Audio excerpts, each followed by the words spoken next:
ব্যানার্জি সরকার তৃণমূল কংগ্রেসকে এবং দেবদাকে আপনারা সবাই অভিনন্দন জানাবেন। আমি আর দীর্ঘায়িত করছি না, তিনাকে অন্য জায়গায় যেতে হবে, তিনি আপনাদের সম্মুখে কিছু কথা বলে বেরোবেন। ধন্যবাদ।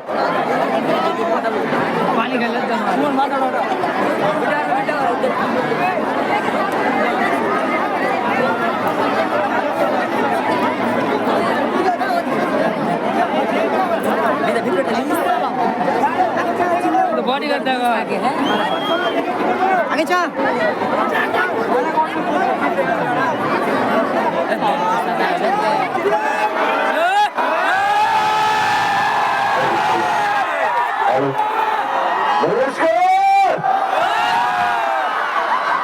কেমন আছে লালগোলার মানুষ?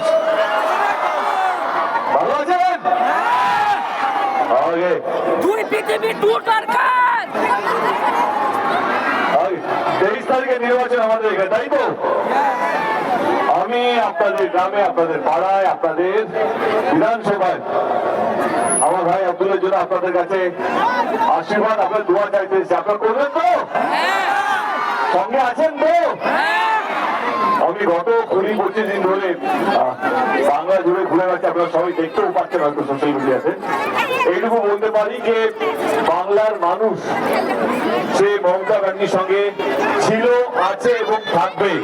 আমি যদি খুব ভুল না হয়ে থাকি তাহলে তৃণমূল কংগ্রেস গতবারের থেকে 2021 থেকে 2026 কম করে 5টা থেকে 10টা বেশি সিট নিয়ে আসবে, তার মধ্যে কোনো দ্বিধা নেই, তার মধ্যে কোনো সন্দেহ নেই। এবং মমতা ব্যানার্জি চতুর্থবারের জন্য চিফ মিনিস্টার বা মুখ্যমন্ত্রী শপথ নিতে চলেছে, এইটা নিয়েও কোনো সন্দেহ নেই।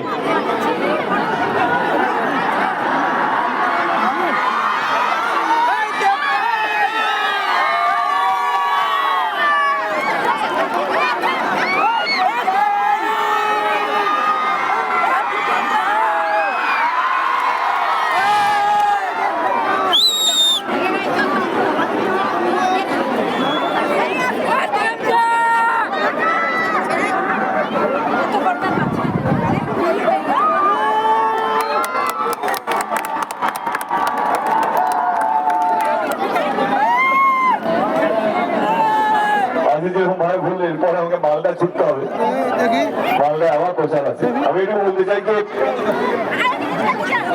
2026 নির্বাচন সত্যি গুরুত্বপূর্ণ নির্বাচন। 90 লক্ষ ভোটার, 90 লক্ষের মতন ভোটারকে ডিলিট করে দেওয়া হয়েছে, তাদের অধিকার। ভারতবর্ষের সবচেয়ে বড় উৎসব হচ্ছে নির্বাচন। সেই নির্বাচনে 90 লক্ষ মানুষ অংশগ্রহণ করতে পারবে না এসআইয়ের জন্য। জেতার জন্য বিরোধীরা সবকিছু অস্ত্র ইউজ করে নিয়েছে, তবুও আমি বলে যাচ্ছি লালগোলা মাঠ থেকে যে তবুও তারা জিততে পারবে না, কারণ বাংলার প্রত্যেকটা মানুষ আমাদের সঙ্গে আছে, দলের সঙ্গে আছে, মমতা ব্যানার্জির সঙ্গে আছে। 23 তারিখে নির্বাচন যদি আপনাদের মনে হয় আমাদের দল, আমাদের মুখ্যমন্ত্রী মমতা ব্যানার্জি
চেয়েছিলাম যে সাংসদ এবং অভিনেতা দেব আপনাদের সামনে আসবে, আজ এসেছে। আমি আমাদের প্রার্থীকে দু এক কথায় কিছু বলবার জন্য বলবো, তারপরেই আপনাদের সঙ্গে কথা বলবেন। আগে আসন গ্রহণ করুন, সবাই আসন গ্রহণ করুন।